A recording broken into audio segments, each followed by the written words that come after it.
Alors, si vous voulez donc dire quelque chose là-dessus, eh bien, allumez donc vos vidéos. Bon, comme ça, nous pouvons nous rencontrer tous et je The need to cooperate for the access of clean drinking water, sanitation, and hygiene for healthy communities worldwide.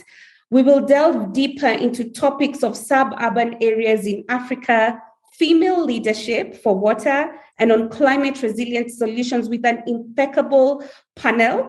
Alors, nous avons un panel qui est vraiment impeccable. Katharina est là. Nous avons le docteur Guittari aussi. Nous avons Margaret Kilonzo, une travailleuse des communautés vraiment très dynamique. Et puis, nous avons Aminata Touré, ancienne Premier ministre du Sénégal. Elle a été interviewée et sa voix résonne très clairement et elle pourra nous donner ses impressions. Et puis, en dernier lieu, nous avons l'envoyé spécial pour les affaires internationales pour la paix. Donc, avant de commencer, j'aimerais qu'on soit vraiment dynamique pour partager cette conversation.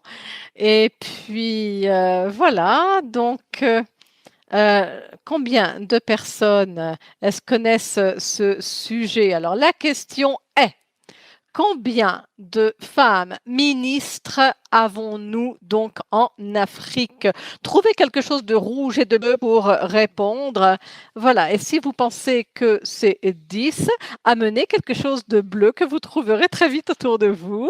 Et puis, vous devrez allumer votre caméra pour nous montrer cet objet bleu que vous aurez trouvé. Et si vous pensez que c'est plus que 15, vous pouvez donc nous montrer un objet rouge que vous aurez trouvé vite fait chez vous et vous nous le montrerez donc que ce soit vos cheveux rouges, votre crayon rouge, un objet. Peu importe, voilà, bleu ou rouge que vous montrerez par rapport à ces réponses, parce que c'est très important. Nous voulons obtenir ces réponses de votre part. Combien de femmes ministres avons-nous en Afrique?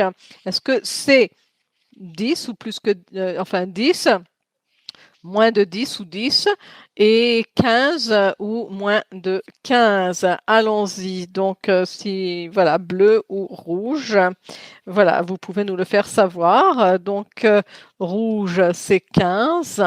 Et 10, c'est bleu. Je vous donne 15 minutes pour pouvoir trouver un objet. Allumez votre caméra et nous le montrer pour qu'on ait vos réponses. Voilà, donc je vais regarder maintenant. Oh, c'est fantastique, dans la galerie des photos, je vois beaucoup de bleu, je vois aussi du rouge. Et puis, je vois aussi Marjorie, tiens, en bleu, Ricard, c'est bleu. Enfin bon, voilà, on dirait que le bleu est en train de gagner ici. Alors, voyons s'il y a encore... voilà, je vois ici une carte rouge. Oh, vous êtes vraiment extraordinaire. Voilà, donc rapidement, voilà, donc 10 secondes. Je pense que oui, par rapport à cela, je pense que le bleu est en train de gagner ici. Katharina, je ne sais pas ce que vous pensez, mais voilà, ça serait bien donc de savoir. Katharina, c'est pour les femmes en une position aussi importante. Alors, Katharina, votre micro n'est pas allumé. Ah, bonjour. Oui, en effet, mon micro est éteint. Alors, merci. Alors oui, je vois que c'est bleu. Alors, c'est bleu parce qu'il y a plus de 10 pays, bien entendu. Mais bon, pas encore plus que 15, hélas, non. Voilà, où il y a des femmes ministres ou des femmes leaders. Alors, par exemple, nous avons en Ouganda, en Tanzanie, en Érythrée, en Éthiopie, voilà, donc où il y a quand même 13 pays africains qui ont des femmes à leur tête. Il est important d'inclure, d'amplifier la voix des femmes au plus haut niveau du gouvernement pour de multiples raisons. En matière d'égalité, je dirais, il est grand temps de voir plus de femmes au poste de décision. Et sur le plan de la durabilité aussi, il est tout simplement logique que les voix de plus de la moitié de la population soient impliquées dans la conception, dans la mise en œuvre des programmes. Et ça, c'est absolument logique. Et avec la pandémie de la COVID-19, nous avons vu l'intersection critique de la santé, de l'inégalité des sexes, du manque d'accès à l'eau, l'assainissement et à l'hygiène. Ce sont les travailleuses de la santé qui ont été en première ligne de cette pandémie dans les pays en développement. Nombre d'entre elles travaillent dans les établissements de santé où l'accès à l'eau, à l'assainissement et à l'hygiène est insuffisant. Et il n'est pas surprenant que les femmes aient assumé la plus grande part des responsabilités en matière de soins lorsque les membres de leur famille et de leur communauté sont tombés malades, que ce soit à cause du Covid ou d'autres affections au cours de cette période. En outre, la réalité du changement climatique exacerbe les inégalités. Le changement climatique signifie souvent qu'il n'y a pas d'eau ou qu'il n'y a plus d'eau et donc de ce que nous pouvons gérer quelque part. Et par exemple, en raison de la rareté de l'eau, les femmes et les jeunes filles doivent parcourir des distances encore plus éloignées pour se procurer de l'eau plus grande, des distances plus grandes, ou sont contraints de nourrir leur famille avec une eau qui les rendra malades. Alors où nous nous efforçons de construire les sociétés mieux préparées à répondre aux menaces qui pèsent sur la santé publique et le climat, il est indispensable de garantir la pleine participation des femmes, qui est une question des droits humains fondamentaux pour vraiment influencer les décisions.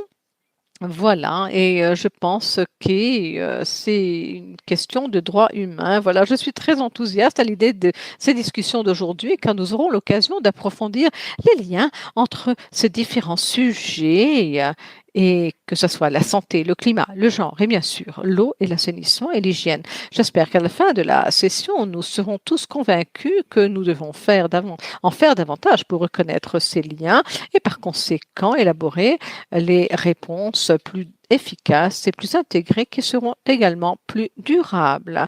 Merci beaucoup pour cette intervention.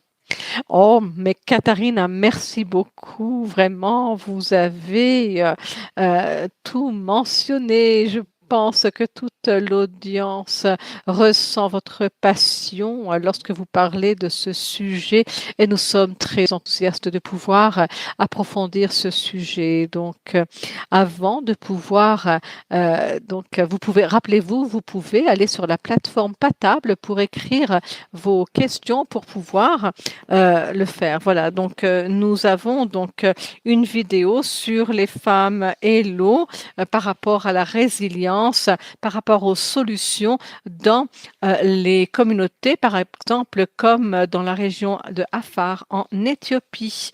Je vous laisse visualiser cette vidéo. Dans le monde, plus de 400 millions de personnes n'ont pas accès à l'eau potable. L'eau polluée provoque des maladies comme le choléra, la typhoïde et la dysenterie.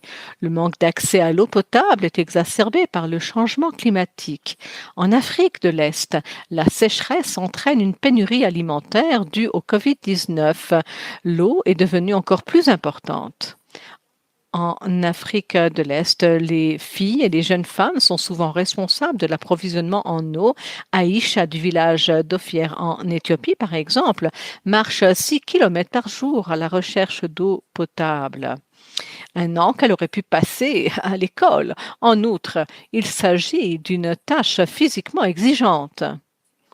En collaboration avec les gouvernements et les communautés locales, Amref Health Africa travaille avec son programme sur l'eau, l'assainissement et l'hygiène, sur les solutions durables pour un changement sanitaire durable dans le village d'Afar. Et nous avons réduit les maladies liées à l'eau en installant un système d'approvisionnement en eau alimentée par l'énergie solaire avec de l'eau courante, en investissement dans les installations d'approvisionnement en eau alimentée par l'énergie solaire. Amref a réalisé à la fois le recouvrement des coûts et sa propre durabilité. Nous avons formé donc les personnes à exploiter la centrale solaire et les points d'eau.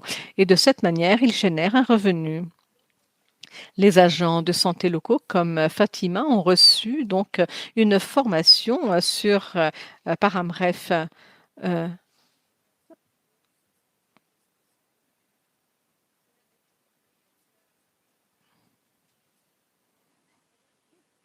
Je pense que cette personne parle en amharique, donc nous n'avons pas pu interpréter, ce n'est pas une de nos langues. Donc Amref, ça dit à la fin, malgré l'extrême sécheresse qui sévit à Arfa. Le système goutte à goutte rend l'agriculture possible. En outre, les femmes n'ont plus besoin de parcourir de longues distances pour trouver de l'eau potable et ont le temps de cultiver des légumes pour en tirer un revenu.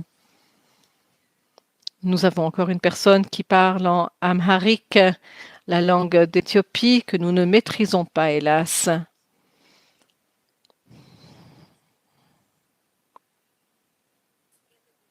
Ensemble avec le gouvernement et la population, l'AMREF contribue à y parvenir que d'ici 2030, tout le monde aura l'accès à l'eau potable et à l'assainissement.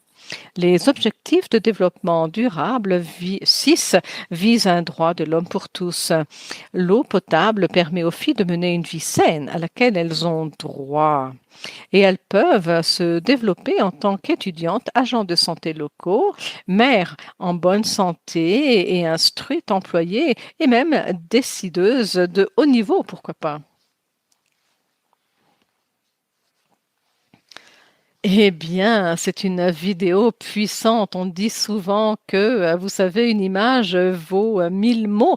Et aujourd'hui, je dois dire que vraiment, c'est des millions de mots, une vidéo. Alors, je pense que c'est un exemple parfait, une illustration comment donc ces centrales solaires peuvent aider ces installations solaires et l'eau, l'assainissement et l'hygiène. Ces initiatives ont un impact sur la communauté. Donc, nous avons donc peut-être quelques questions dans la boîte du chat. Il y a aussi des commentaires, n'est-ce pas, dans la section de la boîte de discussion. Et puis, et nous avons déjà répondu à certaines questions. Je vois que Katharina, il y a des personnes qui disent Katharina, on aime beaucoup votre énergie. Et puis, je vois des commentaires sur la vidéo déjà. En effet, cette vidéo est disponible sur YouTube et puis on partagera le lien avec vous. Alors, la Karina, vous savez, nous voyons souvent les femmes comme des agents du changement de la communauté. Alors, comment les politiciens, les ONG, le secteur privé peuvent-ils aider ces femmes à faciliter leur travail? Eh ben, donc, oui, eh bien, on peut rendre le travail des femmes plus facile en créant un environnement propice qui est favorable aux femmes et aux filles. Et pas seulement ça, pas seulement pour les filles et les femmes qui travaillent dans le domaine de l'eau, le domaine sanitaire, mais aussi pour toute femme et toute fille qui a besoin d'avoir accès à l'eau, à l'assainissement et à l'hygiène. Donc les gouvernements, bien entendu, peuvent contribuer, ils peuvent donc aussi bien promulguer des lois, établir des politiques à ce sujet qui vont soutenir et qui vont permettre l'accès à l'eau, la sanitation et l'hygiène. Et puis, donc, par rapport à cela, les lois, les réglementations, etc., donc, cela nous permet donc d'entendre les voix des filles et des femmes pour pouvoir donc savoir quelles sont les solutions dont elles ont besoin et puis pour pouvoir, bien entendu, améliorer les choses. Et puis, une autre manière de les aider, ça serait par exemple de s'assurer qu'ils aient de bonnes expériences, des bonnes pratiques qui existent dans d'autres pays, avec des événements donc qui nous permettraient d'apprendre les uns les autres lorsqu'il y a des questions. Et puis on réunit ces groupes par exemple, et puis quelque part on pourra apprendre les uns des autres. Oui, voilà, je vais peut-être m'arrêter ici. Merci, c'est extraordinaire, Katharina. Et puis merci beaucoup. Et je vais maintenant vous présenter écouter ce qu'on appelle les interviews avec les connecteurs. Ce sont des interviews très importantes ce sont des femmes du niveau politique, au niveau local. Donc, nous avons donc ici une interview d'une femme au pouvoir, Aminata Touré, ancienne première ministre du Sénégal, interviewée par Katharina de Albuquerque. Cette interview a été préenregistrée. Nous allons la visualiser.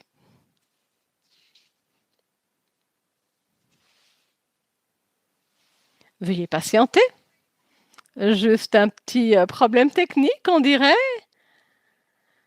Voilà, donc Aminata Touré, donc voilà, donc une interview par Katharina. Donc, tous, vous êtes parfaitement conscients de l'importance de l'eau, de l'assainissement et de l'hygiène pour l'égalité entre hommes et femmes, ou entre femmes et hommes.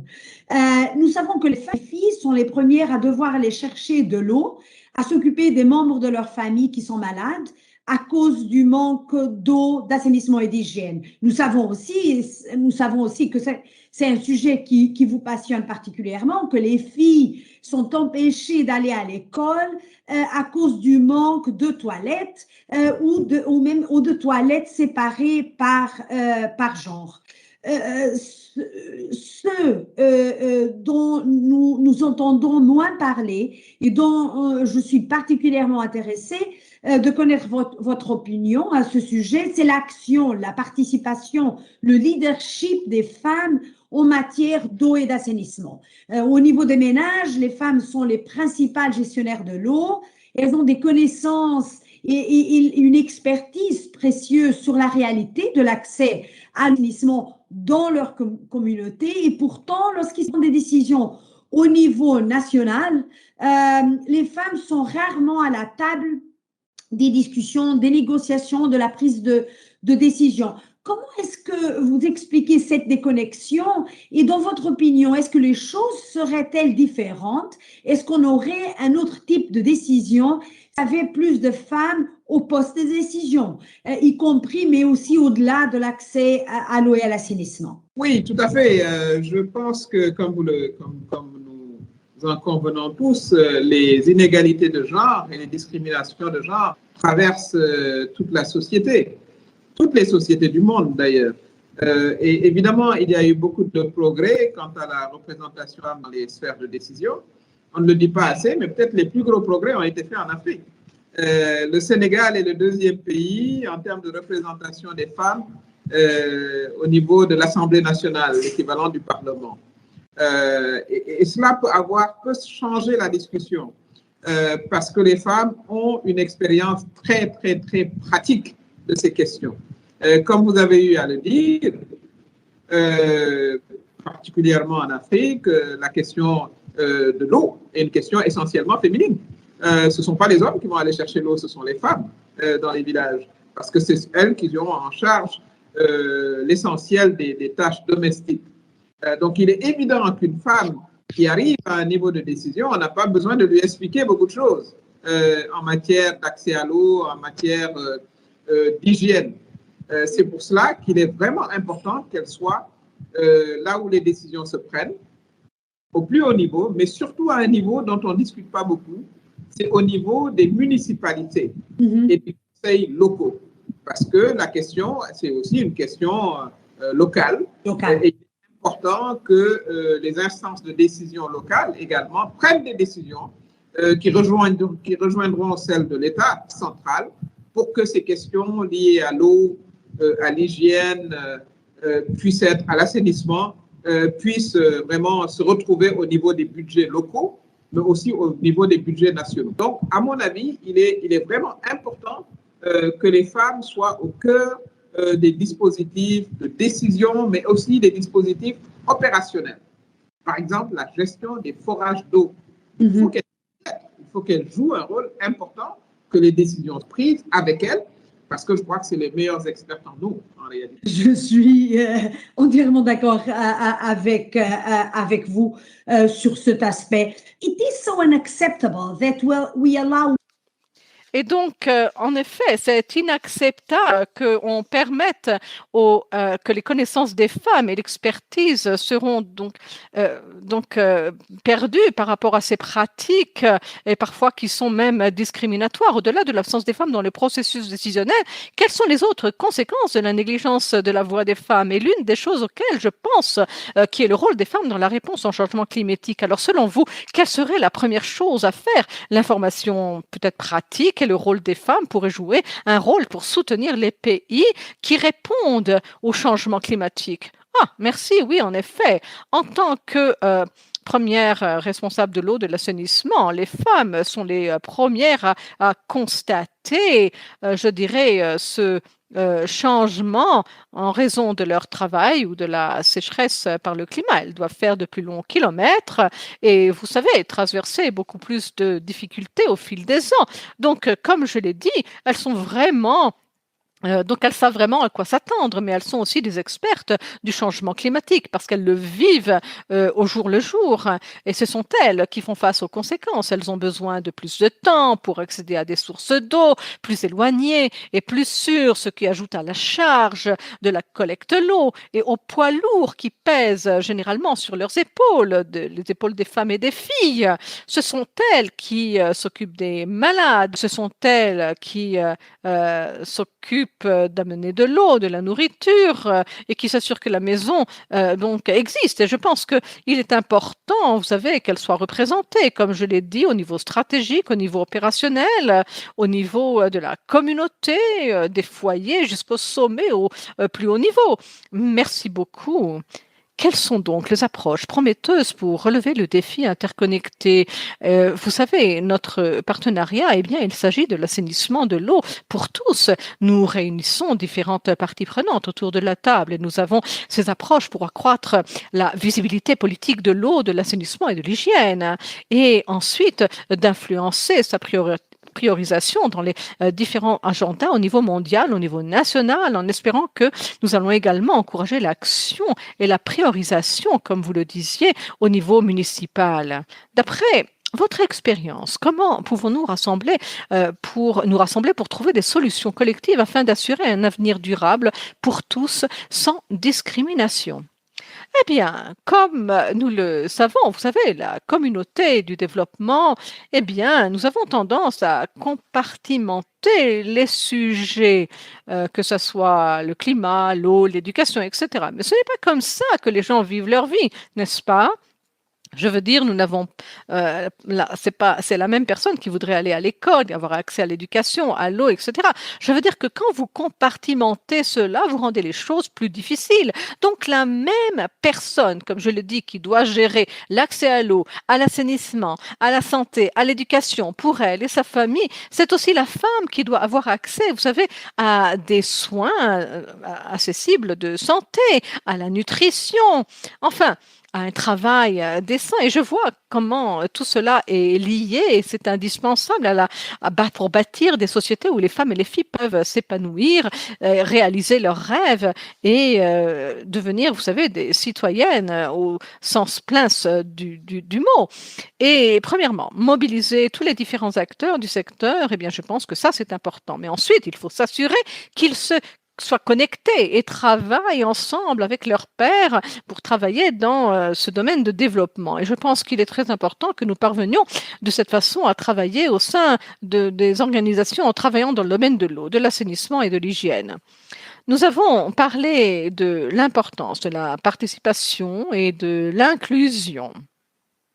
Il s'agit d'un élément essentiel à mes yeux pour les approches multipartites afin de garantir qu'il y ait, je dirais, une délibération collective pour ainsi dire, de la part des différents acteurs de nos sociétés et de nos communautés. Je pense que ça serait la meilleure façon de trouver des politiques viables et cela nous aiderait à nous rapprocher de la réalisation commune, vous savez, de nos objectifs concernant les ODD et puis les objectifs de développement durable. Nous devons également assurer la coordination entre les secteurs. Par exemple, lorsque nous vivons toujours au sein de cette pandémie, une grande partie de l'attention se porte maintenant sur la vaccination et comment traiter la COVID. C'est vrai, nous avons perdu de vue l'importance cruciale de la prévention et de ce qui se cache derrière en général.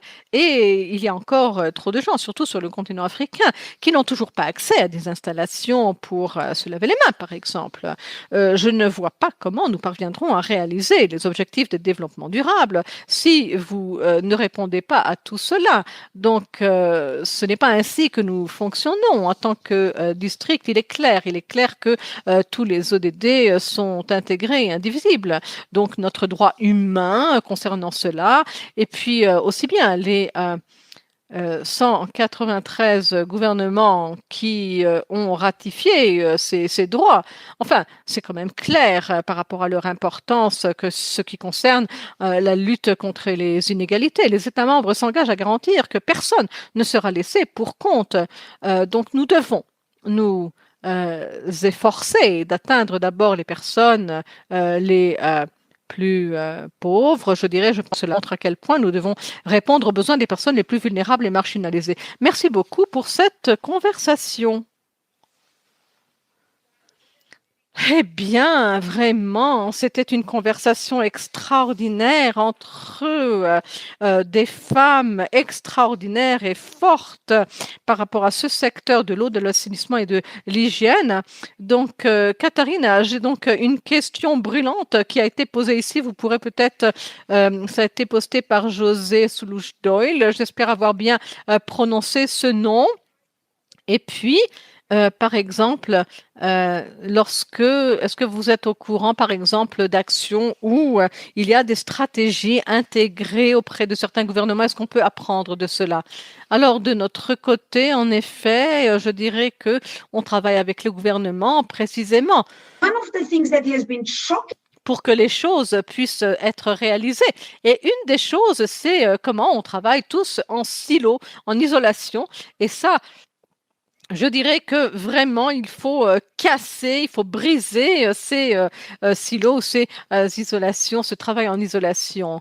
Nous devons donc avoir les communautés ensemble, réunir avec les communautés qui s'occupent de l'eau, la sanitation et l'hygiène, pour qu'on puisse œuvrer ensemble. Et une fois qu'on aura réalisé cela et qu'on aura traité des sujets de base, enfin pas les sujets de base, mais enfin comment, je dirais, il y aura des lignes directrices de base ou des principes, je dirais, c'est d'encourager nos partenaires, d'inclure le genre. Et nous avons des exemples à ce sujet, mais bon, c'est vrai par rapport à, par exemple, à certains pays qui ont commencé à le faire. Et puis, en effet, j'ai compris donc la question, j'ai pas compris le nom, mais vous savez, on a des exemples pour l'Afrique, pour l'Angola, pour aussi bien pour la Guinée. Voilà, donc nous avons des exemples. Ce n'est pas donc idéal, mais il y en a. Merci beaucoup, Katharina. Et puis, vous avez parlé de travailler en silo. Alors, nous avons un petit exercice qui va vous dynamiser pour notre audience. Si vous pouvez allumer vos caméras, j'espère que vous avez toujours votre objet bleu et rouge, n'est-ce pas? Et puis, voilà, donc la coopération pour l'eau doit inclure les femmes. Alors, est-ce que vous avez pu briser ces silos de votre côté, donc le fait de travailler en isolation? Est-ce le cas? Donc, si c'est oui, montrez l'objet bleu. Et si c'est non, veuillez nous montrer l'objet rouge. Veuillez allumer vos caméras pour qu'on puisse vous voir. Alors, essayons de voir vos réponses. Veuillez allumer vos caméras pour qu'on puisse vous voir. Alors, nous avons beaucoup de bleus. Alors, c'est une bonne chose, je pense. Les bleus, en effet, donc ils ont réussi à ne pas travailler en isolation, n'est-ce pas? En isolement, mais donc voilà, donc c'est très bien. Donc nous allons maintenant passer à la conversation entre Katharina et puis Monsieur Jinty Gitachi de SWA. Donc Katharina et Dr. Vous avez donc la parole, Katharina et docteur. Alors, Gethenji on? Hello, Katharina. Yes, yes. Katharina, I am Yes. here on audio. I am not able. Katharina, je suis là avec l'audio, mais je n'ai pas de vidéo. Alors, donc, on entend juste votre voix. Bon, comment ça va? Vraiment, oui, tout va très bien. C'est vraiment très bien d'être ensemble dans cet événement et nous sommes supposés nous poser des questions. Voulez-vous que je commence et que je vous provoque? Allez-y, oui, Katharina, c'est d'accord. Alors, dites-moi, pourquoi pensez-vous que c'est très important de s'assurer d'avoir de fortes connexions entre la santé et puis l'assainissement et l'hygiène? Quand on s'est rencontrés pour la première fois à Tokyo, c'était le sujet de la discussion. Vous savez, c'était vraiment le sujet de l'eau, de l'assainissement et de l'hygiène. Alors, pourquoi est-ce que c'est si important? Parce que l'eau, c'est la vie, Katharina. Il n'y a pas beaucoup de gens qui savent qu'il y a beaucoup de choses qui sont liées à la santé dans les ODD, etc., et qui sont liées autant à l'eau et à l'assainissement qu'à la santé elle-même. Donc, si vous voulez des communautés qui sont fortes et solides, le H, c'est vraiment important. Et l'eau et l'assainissement, c'est tout à fait important.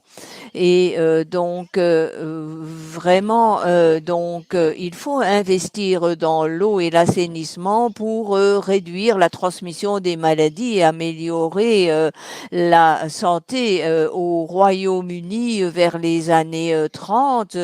Eh bien, l'eau a été vraiment la plus grosse contribution au développement de la santé. C'était au Royaume-Uni. Alors, c'est évidemment pour ça qu'il y a eu aussi les plus grands investissements de la part du gouvernement dans ce domaine. Qu'est-ce que vous en pensez, vous, Katharina? Je suis absolument d'accord avec vous. Et comme vous le dites, eh bien, ces liens étaient déjà là, même quand on se préparait pour le G20 au Japon.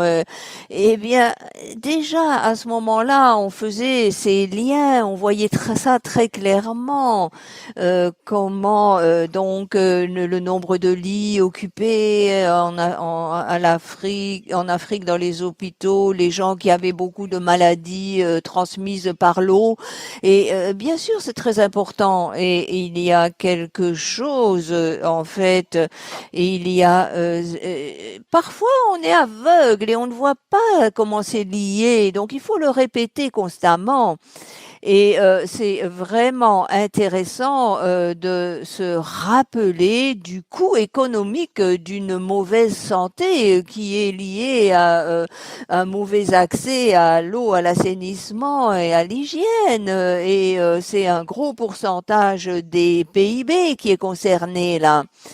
C'est pratiquement 5 fois le PIB de mon pays d'origine. Et tout le monde doit comprendre que en investissant dans le WASH ou EAH en français, eh bien, ça va faire quelque chose et on ne peut pas réaliser les droits humains sans cette EAH, donc au assainissement et hygiène, ou WASH. Oui, quand on on pose la question sur les dépenses du gouvernement, les allocations budgétaires là-dessus, eh bien, on se rend pas compte que l'investissement dans l'eau et l'assainissement est tellement important parce que véritablement, sans ça, c'est pas possible. Il faut le faire. Il faut investir dans l'eau et l'assainissement et l'hygiène. À ce moment-là, on va voir quelque chose se produire. La santé des femmes, tout cela est connecté. Donc, évidemment, on doit fournir l'eau et l'assainissement à tous. Si on ne le fait pas, c'est vraiment une priorité politique, même dans les pays les plus riches du monde, vraiment. Et sinon, il n'y a pas de liberté et les besoins et la liberté, les droits des femmes et des filles, ce sont des priorités. Et alors, c'est lié aussi à ça quand on en parle avec les ministres. Eh bien, souvent, c'est tabou aussi. Et comment ça se fait au XXIe siècle que les femmes ne peuvent pas aller à leur travail parce que il y a ces problèmes d'hygiène et ils sont liés à la pauvreté aussi. Il y a souvent un manque d'association entre les avantages de l'EAH et ce qu'on voit maintenant, ces cycles de politique. Et c'est un problème aussi de notre côté et il faut faire face à ça. Comment est-ce que vous voyez les choses pour changer cette situation? Alors, la connexion de monsieur n'est pas excellente. Ah oui, voilà, nous l'entendons un peu, mais pas beaucoup. Alors, je vois que monsieur Gifinji allait répondre, mais en fait, je dirais, c'est ce que fait la technologie. Elle nous déçoit au moment le plus important. Et alors, j'espère que vous m'entendez maintenant. Oui, on vous avait perdu un peu, on vous entend. Allez-y. Bon, désolé, c'est mon réseau. Et dernier point, eh bien, jusqu'au moment où on aura des femmes dans les conseils d'administration, dans les postes, etc., on ne résoudra jamais ce problème parce qu'elles peuvent comprendre les choses et l'importance de l'eau et de l'assainissement. Donc, il nous faut avoir des femmes dans les conseils d'administration, dans les ministères, dans le secteur de la santé, parce qu'elles comprennent très bien les problèmes qui affectent la vie des femmes et des filles. Oui, nous sommes véritablement d'accord avec vous. Il s'agit aussi, comme le disait Amina, nous sommes vraiment celles qui gèrent l'eau dans la maison, dans le foyer, et il faut véritablement, c'est vraiment une lutte pour s'assurer que tout le monde ait vraiment un accès minimal à l'eau et à l'assainissement nécessaire pour la vie et pour cet ODD, eh bien, il faut vraiment mobiliser la volonté politique. Comme vous le disiez, il faut que les conseils d'administration, les ministres, les premières ministres, etc., aient une participation forte des femmes dans ces postes et pour avoir vraiment le droit à l'eau et à l'assainissement qui soit respecté et pour faire changer les choses. Tout à fait. Merci beaucoup, Katharina. Merci, docteur Gitaï, de cette conversation très engageante. Alors, j'ajouterai, dit-il, Oui, Monsieur Gitinji, désolé, on vous perd, mais en tout cas, cette séance, et nous arrivons un peu à la fin et nous sommes heureux de ces conversations engageantes que nous avons eues et des mouvements pour s'assurer qu'on ait les femmes dans les postes clés. Et donc, je vois que dans le chat, quelqu'un dit aussi qu'elles sont d'accord. Et maintenant, nous allons passer à la conversation suivante, c'est-à-dire avec le docteur Gitinji et une interview donc avec notre invité qui est au Kenya et qui s'occupe des foyers là-bas et s'assure que les gens sachent bien ce qu'ils doivent savoir pour l'eau et l'assainissement. Et donc, il est vraiment plein d'énergie et vraiment, il est dans ce réseau. Dr Gitinji, est-ce que vous nous entendez? Oui, oui, oui, je suis tout à fait là en haut d'un bâtiment à Nairobi pour pouvoir vous entendre. Et j'aimerais vraiment entendre Margaret, vraiment Margaret, comment allez-vous?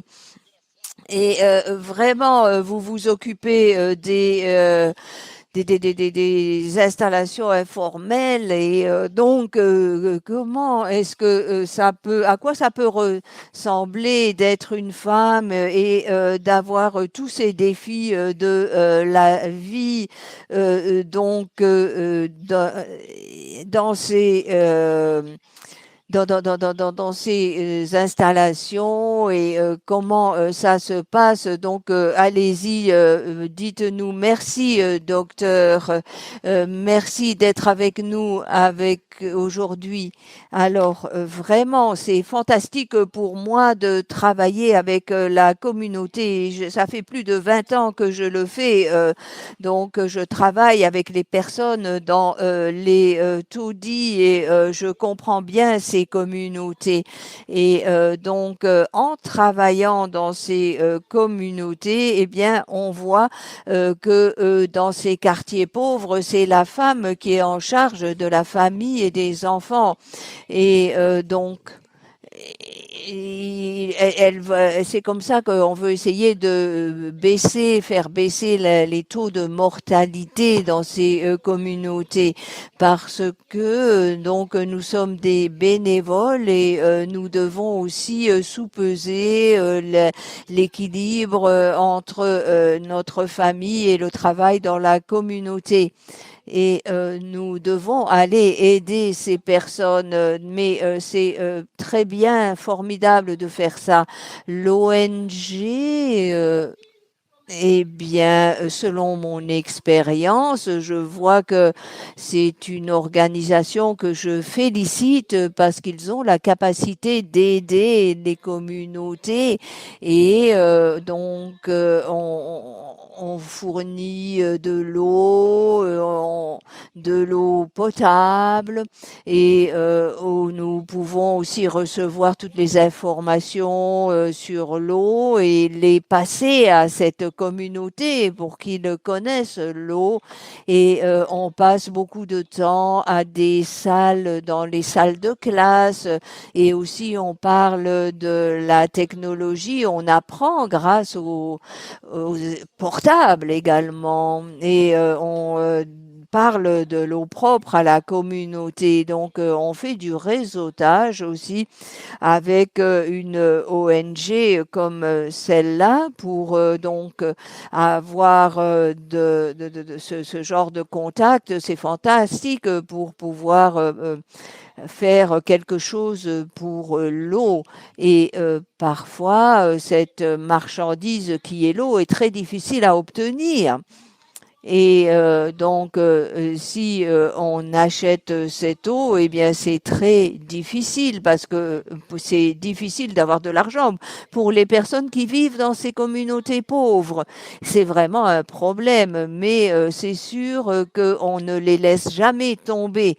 Et vraiment, on est avec eux tout le temps et donc c'est ça c'est certain et je pense que si de telles ONG peuvent venir travailler dans les communautés, c'est vraiment fantastique et Amref en tant que ONG a vraiment la capacité d'aider ces communautés, tout le monde dans ces communautés. On s'assure qu'ils aient de l'eau potable. On travaille avec Amref, avec le gouvernement aussi pour s'en assurer. Merci, c'est des sentiments vraiment, Margaret, qui sont très valables et nous vous applaudissons vous-même et les autres travailleurs de la communauté. Vous êtes à l'avant de ce travail très important dans les communautés et nous espérons que vous allez continuer ce travail important. On a mentionné beaucoup de problèmes et j'ai reçu une photo du docteur Gintinji qui est véritablement au sommet de l'immeuble dont il parlait. Il salue tout le monde. Et maintenant, la gestionnaire de programme de AMRAP va donc converser avec Margaret. Alors, ce qu'on entend avec tous les discours que nous avons entendus, que ce soit Aminata ou la conversation entre Katarina et Gintinji, et puis avec Margaret également, et eh bien, nous voyons là-dedans il faut créer un mouvement, et c'est véritablement ce qu'on veut étudier, et ceux qui s'intéresseraient à créer ce mouvement, à arrêter la compartimentalisation, à briser le silence des femmes et le silence sur la condition des femmes, eh bien, mettez-nous un message dans le chat. Nous allons maintenant accueillir Henk Ovink qui va réfléchir sur les actions clés. Et en fait, il faut intégrer le genre dans tout ce qui est WASH ou EAH. Eh bien, ça peut être toutes sortes de choses. Donc, on veut que les femmes soient véritablement incluses dans le processus de prise de décision. On veut que leur voix soit écoutée et soit entendue et puis qu'elles soient autonomisées aussi, ces femmes. Donc, j'ai vu des femmes excellentes comme Margaret ou d'autres, et il faut leur donner la possibilité de faire les choses, il faut les inclure, il faut faire l'engagement avec la communauté, bien sûr. Et comme on travaille avec les communautés, eh bien, voilà ce que on peut mettre sur la table en tant qu'ONG. Mais bien sûr, il nous faut avoir les autres secteurs avec nous. Il faut véritablement qu'on voit les différentes circonscriptions en quelque sorte. Comment dire, c'est tout à fait toutes ces circonscriptions liées à l'EAH, il nous les faut avec nous pour rendre ces idées réalité. Et c'est ça l'appel à l'action. Donc, Henk, si vous voulez ajouter quelque chose et nous parler, allez-y. Merci Naneka, merci Margaret, Katharina et toutes, merci. Donc, tous ceux qui sont dans ce thème de l'EAH quelque part dans le monde, parce que c'est un thème vraiment important. Il y a des lacunes encore à combler, il y a des personnes qui sont encore laissées tomber et donc il faut vraiment vraiment rationaliser tout ce qu'on fait, intégrer les femmes, se focaliser sur les communautés. Oui, mais intégrer tout et cela ne suffit pas encore parce que il nous faut surmonter les pratiques anciennes où on laissait tomber les femmes, où on excluait les femmes. Ça, c'est vraiment quelque chose qu'il faut surmonter. Et l'inégalité des genres, l'autonomisation. Moi, je suis impliquée avec le gouvernement néerlandais et c'est pour celui-ci une priorité. Il faut véritablement avoir aussi des politiques et des pratiques transversales et s'assurer qu'il y ait une résonance au niveau des politiques du gouvernement. Parfois, on a des politiques et des réglementations, mais il y a aussi le rôle du gouvernement qui est de faire beaucoup mieux que ça et aller vers un avenir où on résout ces problèmes de genre et d'inégalité des genres et d'avoir les femmes dans des postes et qu'on ne laisse pas tomber les femmes parce que maintenant on voit qu'elles doivent parcourir des kilomètres tous les jours pour avoir de l'eau et on sait que dans ces communautés, les femmes sont des entrepreneuses très dynamiques et beaucoup plus dynamiques et elles peuvent mener leur communauté. Elles peuvent être des leaders en termes de AH et d'autres choses. Donc, il y a une nécessité, pas seulement du point de vue du genre, mais du point de vue du développement. On a beaucoup de programmes qui ont été mis en place. Par exemple, pour l'action verte, il y a Gaga. Il y a des organisations de femmes sur la résilience face au climat et il faut inverser maintenant les choses et laisser les personnes qui sont à la base décider de la répartition des fonds et comment ça va être mis en pratique. Il y a un défi aussi pour réviser nos pratiques. Il faut provoquer les choses et bien nous regarder dans un miroir. De mon point de vue, du point de vue des politiques pour la promotion de l'égalité des genres, pour améliorer l'environnement pour les femmes et les filles et pour la conférence sur l'eau des Nations Unies en 2023. Nous voulons que tous ces problèmes transversaux soient mis en grande priorité partout dans cette conférence, dans la préparation de la conférence également. Parce que l'inclusivité, c'est pas seulement un mot, c'est aussi un verbe, c'est inclure, c'est ne laisser tomber personne. Et ça commence avec les femmes et les filles. Et l'objectif, c'est l'égalité des droits, hommes, filles, garçons, etc. Et pour tout cela, les femmes doivent être à la tête des choses. Et c'est choquant de voir qu'en 2017, par exemple, il y avait seulement 0,05% des fonds qui atteignaient les femmes dans les organisations. C'est vraiment choquant et aujourd'hui, les pourcentages n'ont guère augmenté. Donc, le pouvoir des programmes, donc 75 millions pour 5 ans seulement, eh bien, ce n'est pas beaucoup pour essayer donc de renforcer la participation des femmes, la mise des femmes en poste de décideuses et pour qu'elles puissent éviter donc le changement climatique et la violence contre les femmes. J'ai déjà mentionné le programme Gaga, mais vraiment, il faut faire plus absolument pour travailler avec la base dans les communautés. Il y a donc la Hollande qui reconnaît l'importance de WASH ou EAH et qui a engagé ou promis 15 millions pour les assainissements, et nous faisons vraiment la promotion de tous les programmes EAH, l'assainissement, etc. Et c'est important aussi de renforcer l'autonomie des femmes.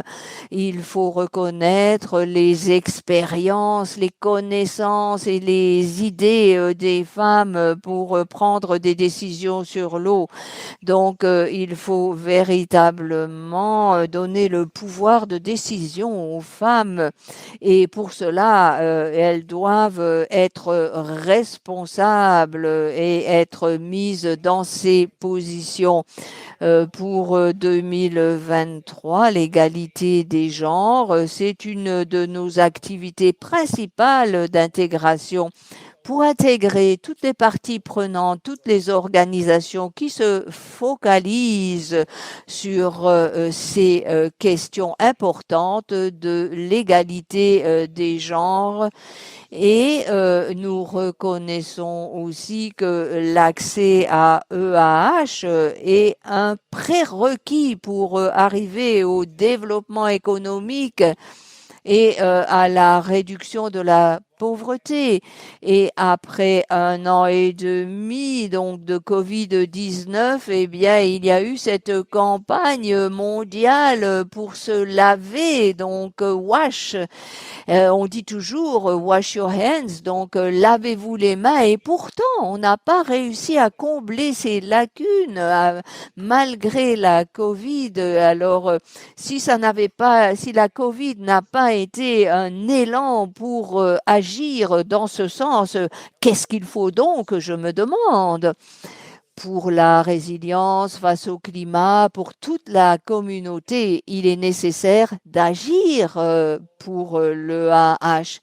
Nous attendons avec impatience la préparation de la conférence de 2023 pour qu'on y inclue donc tous ces éléments que j'ai cités.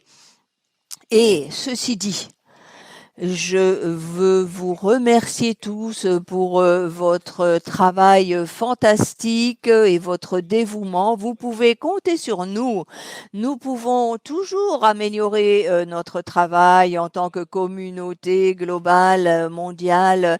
Et donc, je suis de Hollande, je suis du mauvais côté de l'histoire, si vous voulez, mais d'un côté, je pense que nous sommes du bon côté de l'avenir. Alors, merci Hank, véritablement, ça a été fantastique. Vous avez donc fait cet appel à l'action et vous avez expliqué toutes ces raisons de façon fantastique et nous allons aller vers ces objectifs tous ensemble. Merci à tous les membres du panel, à l'audience, à toutes les tous les contributeurs et contributrices, et malheureusement nous arrivons à la fin de notre discussion, mais continuons à parler au-delà de cette réunion. Je vous souhaite une très bonne journée et surtout arrêtons de compartimentaliser et travaillons tous ensemble. Je vous souhaite une bonne journée.